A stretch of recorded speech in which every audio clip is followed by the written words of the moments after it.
Hello everyone, welcome back to my channel. আজকে তোমাদের সাথে শেয়ার করব লাঙ্গলবন্দর মহা অষ্টমীর স্নানে আমরা প্রতি বছরই যেয়ে থাকি পরিবারের সবাই, সেটা তোমাদের সাথে শেয়ার করব। আশা করছি তোমাদের ভালো লাগবে।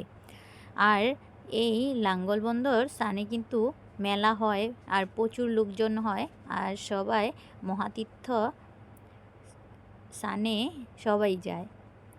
আর প্রতি বছরই এই মেলাটা হয় আর লোকজনও প্রচুর হয়।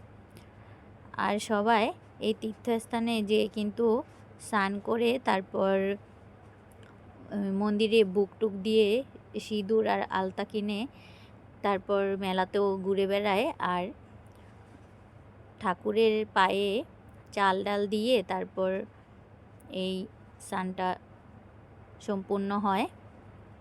দেখো, কথা বলতে বলতে কিন্তু আমরা চলে আসছি। দেখো, জায়গাটা কিন্তু খুবই সুন্দর, আর নৌকার পথে কিন্তু খুবই ভালো লাগে আমার। তোমাদের কেমন লাগে অবশ্যই কমেন্ট করে জানিও। আর এটা কিন্তু হিন্দুদের প্রতি বছরই হয়ে থাকে এই মহাতীর্থ স্থানে স্নানের, তাই আমরা প্রতি বছরই যাই। আমরা কিন্তু নৌকাতে করে যাই, আমরা নিজেরা নৌকা ভাড়া করে থাকি আর পরিবারের সবাই যাই একসাথে, খুবই মজা হয়, খুবই ভালো লাগে। আর কিন্তু আমরা সকালের খাবারও বানিয়ে নিয়ে যাই। সকালে আমরা দই চিড়ে বানিয়ে নিয়ে যাই, আবার দুপুরে রান্না করা হয়। আমরা কিন্তু স্নান সেরে নৌকা থেকে নেমে স্নান সেরে তারপর এখন চাল ডাল দিতে চলে গিয়েছি। এ দেখো, মন্দির অনেক ঠাকুর, এই ঠাকুরের পায়ের চরণে কিন্তু চাল আর ডাল আর টাকা দিতে হয়।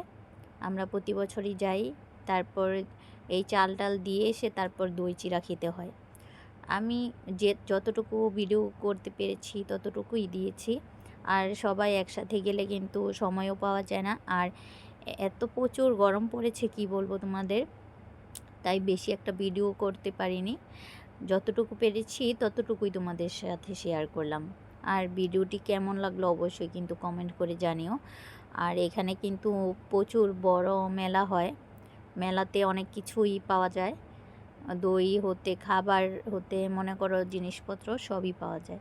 কিন্তু আমি মেলাটায় এত ভিড় ছিল প্রচুর, আর মেয়েকে নিয়ে এই মেলাতে গরম প্রচুর পড়েছিল, তাই একটু ভিডিও করতে পারিনি। যতটুকু পেরেছিলাম তাও আমার বাই করে দিয়েছিল, ততটুকুই তোমাদের সাথে একটু শেয়ার করলাম। আর আমরা কিন্তু প্রতি বছরই যেয়ে খুবই মজা করি। আর আমরা কিন্তু দুপুরবেলা আবার নৌকাতে এসে রান্না করি। আমরা গ্যাস নিয়ে যাই, তারপর পোলাও চালের ভাত রান্না করি, ডাল সেদ্ধ রান্না করা হয়, তারপর আলু পটল দিয়ে রসা রান্না করা হয়। সবাই মিলে কিন্তু একটা পিকনিকের মতো হয়ে যায়, খুবই ভালো লাগে। আর দেখো, এত প্রচুর পরিমাণ ভিড় আর প্রচুর গরমও পড়েছিল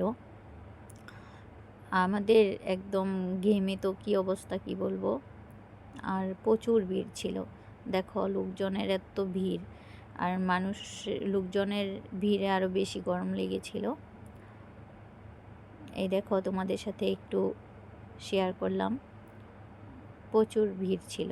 আর সেদিন একদম রৌদ্রও প্রচুর ছিল, রোদের তাপমাত্রা বেশি ছিল, তাই প্রচুর গরম পড়েছিল। এ দেখো কত লোকজন। আর মেলাটা বেশি ভিডিও করতে পারিনি। এ দেখো, আমরা পোলাও চালের ভাত রান্না করেছিলাম, তারপর আলু পটল রসা, এগুলো কিন্তু আমরা খাওয়ার পর ছিল তখন একটু ভিডিও করে নিয়েছি, খাওয়ার সময়ে আর রান্নার সময় তখন ভিডিও করতে পারিনি। দেখো, আমরা পরিবারের সবাই, খুবই মজা হয়েছিল। আর ভিডিওটি তোমাদের কেমন লাগলো অবশ্যই কিন্তু কমেন্ট করে জানিও। আর নৌকা ভ্রমণে কিন্তু খুবই ভালো লাগে আমাদের, কিন্তু নৌকা ভ্রমণ হয়ে যায় এই মহাতীর্থস্থানে স্নানে যেয়ে। এই প্রতি বছরই এরকম আমরা যেয়ে থাকি, আমাদের কিন্তু খুবই ভালো লাগে পরিবারের সাথে, সবার সাথে একসাথে মিলেমিশে, আর খুবই ভালো লাগে, সবাই অনেক আনন্দ করে থাকি আমরা। আর তোমাদের কাছে অনুরোধ রইল ভিডিওটি পুরো দেখার জন্য। অনেকেই পুরো ভিডিও না দেখেই কমেন্ট করে যায়, আর সবাই সবার পাশে যদি না থাকি তাহলে কি হবে, আর কমেন্ট আসে প্রচুর, কিন্তু লাইক আসে না।